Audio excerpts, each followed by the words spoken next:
Hello. In this video, we would like to share some insights derived from English continuous writing by our students. These insights are especially applicable to narrative and descriptive writing. Nothing irks the examiners more than inconsistent tenses in a piece of writing.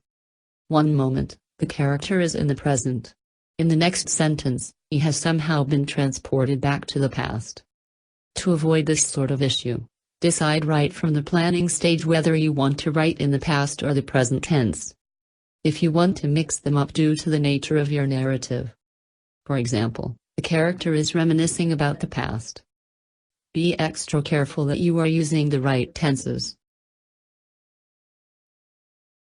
Let's face it, an examiner has to read hundreds of scripts.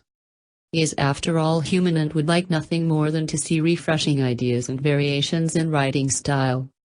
Other than an interesting plot, you will be thrilled to see suitable figures of speech in your writing. The use of such techniques can furthermore demonstrate your capability in the language. Many times, students lack a highlight in their writing. Their writing becomes bland and boring. The highlight should be the focus of your writing. It is the most exciting or significant part of your entire narrative. In your planning, decide on what the highlight in your writing is. For example, if your writing is about a plane ride, the highlight may be you found yourself sitting next to Bill Gates. Don't stop there. Flesh out your highlight in detail.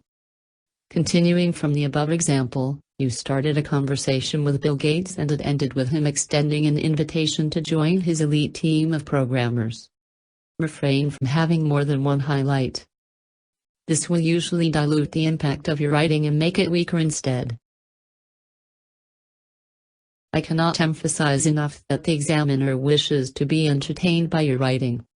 Especially after reading through hundreds of similar stories seemingly mass-produced from a factory. Your character is not a robot. Make him alive. Convey his senses and emotions to the reader. Better yet, use figures of speech to express his senses and emotions.